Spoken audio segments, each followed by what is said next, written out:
गोपीनाथ मुंडेंना मुख्यमंत्री बनवण्याचं भाजपचं स्वप्न दुर्दैवानं अपूर्ण राहिलं, अशी खंत मुख्यमंत्री देवेंद्र फडणवीस यांनी लातूरमधील कार्यक्रमात बोलताना व्यक्त केली आहे। एका कार्यक्रमामध्ये गोपीनाथ मुंडेंनी देशात नरेंद्र आणि राज्यात देवेंद्र असं वक्तव्य केल्याची आठवण देखील देवेंद्र फडणवीसांनी सांगितली आहे।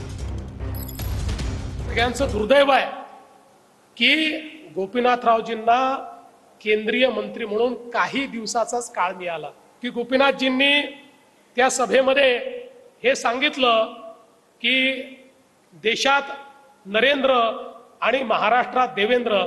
पण त्याच्यानंतर मला माध्यमांनी विचारलं, गोपीनाथरावजी होते, मी माध्यमांना सांगितलं हे काही म्हणू द्यात, पण आम्ही गोपीनाथरावजींना उधारीवर मोदीजींना दिलाय।